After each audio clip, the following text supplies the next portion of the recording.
अस्सलाम वालेकुम सामीन व नाजरीन, बिस्मिल्लाहिर्रहमानिर्रहीम।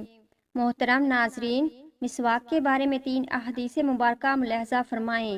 नंबर 1, जब सरकार मदीना सल्लल्लाहु तआला अलैहि वसल्लम अपने मुबारक घर में दाखिल होते तो सबसे पहले मिसवाक करते।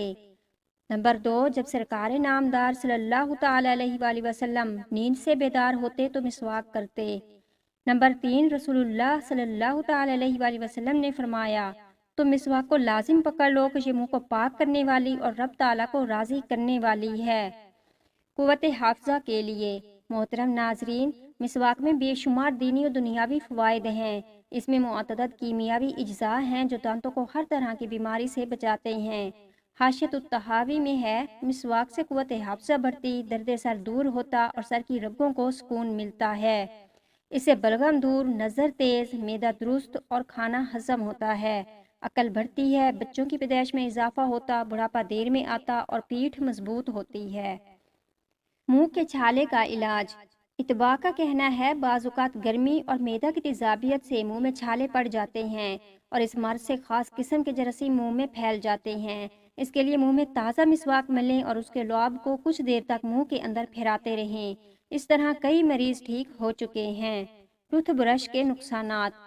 माहिरीन की तहकीक के मुताबिक 80% अमराज मैदा और दांतों की खराबी से पैदा होते हैं। अमूमन दांतों की सफाई का ख्याल ना रखने की वजह से मसूड़ों में तरह तरह के जरासीम परवरिश पाते हैं, फिर मैदे में जाके तरह तरह के अमराज का सबब बनते हैं। याद रहे, टूथब्रश मिसवाक का नेमुल बदल नहीं, बल्कि माहिरीन ने एतराफ़ किया है। नंबर 1, जब ब्रश को एक बार इस्तेमाल कर लिया जाता है तो उसमें जरासीम की तह जम जाती है। पानी से धुलने पर भी जरासीम नहीं जाते, बल्कि वहीं नशोनुमा पाते रहते हैं। नंबर 2, ब्रश के बायस दांतों की ऊपरी कुदरती चमकीली तह उतर जाती है। नंबर 3, ब्रश के इस्तेमाल से मसूड़े आहिस्ता आहिस्ता अपनी जगह छोड़ते जाते हैं, जिससे दांतों और मसूड़ों के दरमियान खला यानी गैप पैदा हो जाता है और इसमें ग़िज़ा के ज़रात फंसते, सड़ते और जरासीम अपना घर बनाते हैं। इससे दीगर बीमारियों के अलावा आँखों के तरह तरह के अमराज भी जन्म लेते हैं। इससे नज़र कमज़ोर हो जाती है, बल्कि बाज़ औक़ात आदमी अंधा हो जाता है। क्या आपको मिसवाक करना आता है? हो सकता है आपके दिल में ये ख्याल आए कि मैं तो बरसों से मिसवाक करता हूँ, मगर मेरे तो दांत और पेट दोनों ही खराब हैं। तो मोहतरम नाजरीन, इसमें मिसवाक का नहीं, आपका अपना कसूर है कि आज शायद लाखों में से कोई एक आध ही ऐसा हो जो सही असूलों के मुताबिक मिसवाक इस्तेमाल करता हो। हम लोग अक्सर जल्दी जल्दी दांतों पर मिसवाक मल कर वुज़ू करके चल पड़ते हैं, यानी यूँ कहिए कि हम मिसवाक नहीं बल्कि रस्म मिसवाक अदा करते हैं। सुन्नत तरीका के मुताबिक मिसवाक करने के 14 असूल। नंबर 1, मिसवाक की मोटाई छुंगलिया यानी छोटी उंगली के बराबर हो।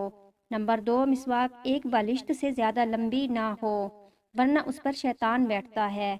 नंबर 3, उसके रेशे नरम हों कि सख्त रेशे दांतों और मसूड़ों के दरमियान खला यानी गैप का बायस बनते हैं।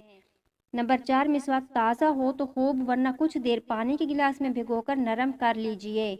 नंबर 5, इसके रेशे रोज़ाना काटते रहें कि रेशे उस वक्त तक कारआमद रहते हैं जब तक उनमें तलखी बाकी रहे। नंबर 6, दांतों की चौड़ाई में मिसवाक कीजिए। नंबर 7, जब भी मिसवाक करना हो कम अज़ कम 3 बार कीजिए। नंबर 8, हर बार धो लीजिए। नंबर 9, मिसवाक सीधे हाथ में इस तरह लीजिए कि छुंगलिया और उसके नीचे और बीच की 3 उंगलियां ऊपर और अंगूठा सिरे पर हो। नंबर 10, पहले सीधी तरफ के ऊपर के दांतों, फिर उल्टी तरफ के ऊपर के दांतों, फिर सीधी तरफ नीचे, फिर उल्टी तरफ नीचे मिसवाक कीजिए। नंबर 11, चित लेट कर मिसवाक करने से तिल्ली बढ़ जाने और नंबर 12, मुट्ठी बांध कर करने से बवासीर हो जाने का अंदेशा है। नंबर 13, मिसवाक वुज़ू की सुन्नत किबलिया है, अलबत्ता सुन्नत मौक़ूदा उसी वक्त है जबकि मुंह में बदबू हो। नंबर 14, मुस्तअमल यानी इस्तेमाल शुदा मिसवाक के रेशे नीज़ जब ये नाकाबिल इस्तेमाल हो जाए तो फेंक मत दीजिए कि ये आला अदाए सुन्नत है। किसी जगह एहतियात से रख दीजिए या दफन कर दीजिए या समंदर में डाल दीजिए। मिसवाक का कदरदान। मोहतरम नाजरीन, वुज़ू में मुअत्तदद सुनते हैं और हर सुन्नत मौक़ज़न हिकमत है। वुज़ू में मिसवाक करना सुन्नत है और इस सुन्नत की बरकतों का क्या कहना। एक व्यापारी का कहना है, स्विट्ज़रलैंड में एक नो मुस्लिम से मेरी मुलाकात हुई। اس کو میں نے تحفہ مسواک پیش کی۔ اس نے خوش ہو کر اسے لیا اور چوم کر آنکھوں سے لگایا اور ایک دم اس کی آنکھوں سے آنسو چھلک پڑے۔ اس نے جیب سے ایک رومال نکالا، اس کی تہ کھولی تو اس میں سے تقریباً 2 انچ کا چھوٹا سا مسواک کا ٹکڑا برآمد ہوا۔ کہنے لگا، میری اسلام آوری کے وقت مسلمانوں نے مجھے یہ تحفہ دیا تھا۔ میں بہت سنبھال کر اس کو استعمال کر رہا تھا۔ یہ ختم ہونے کو تھا، لہٰذا مجھے تشویش تھی کہ اللہ عز و جل نے کرم فرمایا اور آپ نے مجھے مسواک عنایت فرما دی۔ پھر اس نے بتایا کہ ایک عرصے سے میں دانتوں اور مسوڑوں کی تکلیف سے دوچار تھا۔ ہمارے یہاں کے ڈینٹسٹ سے ان کا علاج بند نہیں پڑ رہا تھا۔ میں نے اس مسواک کا استعمال شروع کیا، تھوڑے ہی دنوں میں مجھے افاقہ ہو گیا۔ میں ڈاکٹر کے پاس گیا تو وہ حیران رہ گیا اور پوچھنے لگا، میری دوا سے اتنی جلدی تمہارا مرض دور نہیں ہو سکتا، سوچو کوئی اور وجہ ہوگی۔ میں نے جب ذہن پر زور دیا اور خیال آیا کہ میں مسلمان ہو چکا ہوں اور یہ ساری برکت مسواک ہی کی ہے، جب میں نے ڈاکٹر کو مسواک دکھائی تو وہ حیرت سے دیکھتا ہی رہ گیا۔ سنت طریقہ کے مطابق سرما لگانے کے 4 بہترین آداب۔ نمبر 1، سنن ابن ماجہ کی روایت میں ہے، تمام سرموں میں بہتر سرما اسمد ہے کہ یہ نگاہ کو روشن کرتا اور پلکیں اگاتا ہے۔ نمبر 2، پتھر کا سرما استعمال کرنے میں حرج نہیں اور سیاہ سرما یا کاجل بمقصد زینت یعنی زینت کی نیت سے مرد کو لگانا مکروہ ہے اور زینت مقصود نہ ہو تو کراہت نہیں۔ نمبر 3، سرما سوتے وقت استعمال کرنا سنت ہے۔ نمبر 4، سرما استعمال کرنے کے 3 منقول طریقوں کا خلاصہ پیش خدمت ہے۔ نمبر 1، کبھی دونوں آنکھوں میں 3 سلائیاں۔ نمبر 2، کبھی دائیں آنکھ میں 3 اور بائیں میں 2۔ نمبر 3، تو کبھی دونوں آنکھوں میں 2 اور پھر آخر میں 1 سلائی کو سرمے والی کر کے اس کو باری باری دونوں آنکھوں میں لگائیے۔ اس طرح کرنے سے انشاءاللہ تینوں پر عمل ہوتا رہے گا۔